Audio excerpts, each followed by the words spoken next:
Sure, yeah. It's go time.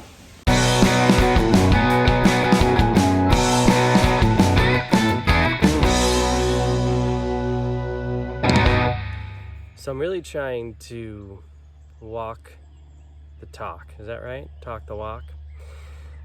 With everything I do and say here. So I'm not just being some sort of creating an intellectual model, but living it. So let's see.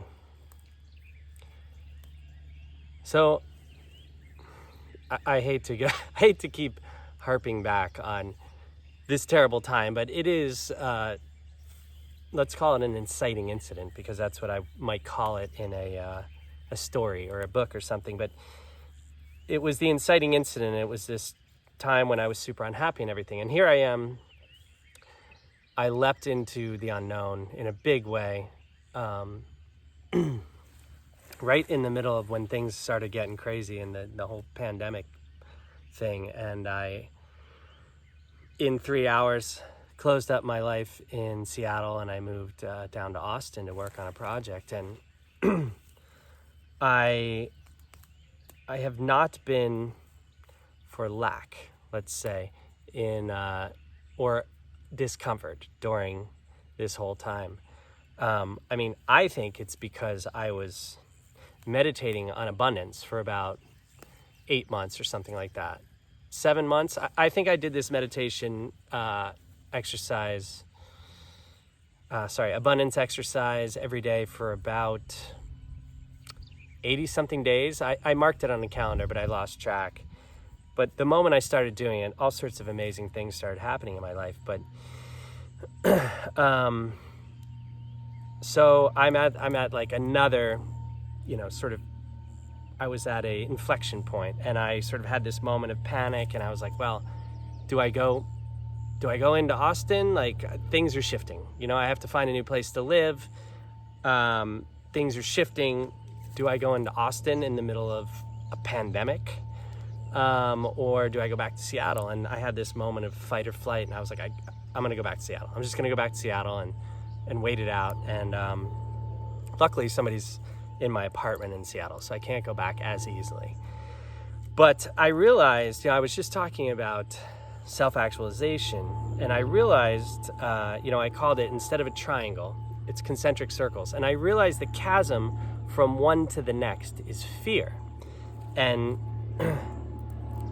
what I did in changing my thinking in regarding to retreating to Seattle, which is the known, I was like, fuck it. I wrote down what I wanted. I, created this house in my mind, and I thought about it, and something showed up today, and it could be absolutely perfect. I don't know what it's going to be like. But I trust. It showed up in a completely magical, serendipitous way. So I have to trust that. And what I realized is that the chasm between that next level of self-actualization is nothing but more than fear. So, if you are this and you leap through courage, through that fear, into the next, you meet this next level. I'm calling this another level of self-actualization with a force. And that begins the process of pushing outward into the next level of self-actualization.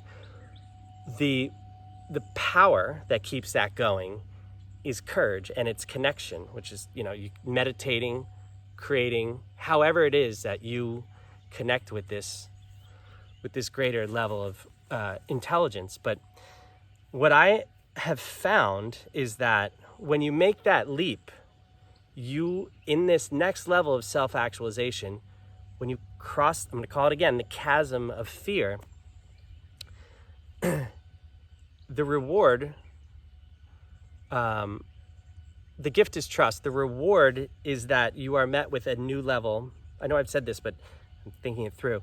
A new level of intelligent organization. And that doesn't just mean that, like, oh, I have this new knowledge of the way the world works, or the way I interact with the world, but it's actually like, yes, you do have this new knowledge, this new internal strength, but because of one's will and because of the observer effect,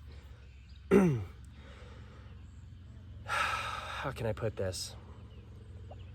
Well, I think I said in what I will write up, it's not just that like you have a new understanding in relation to the world. It's actually the external world relates and organizes around your courage. I think Anais Nin, the writer, said something about the universe expands and contracts in proportion to one's courage. So anyway, I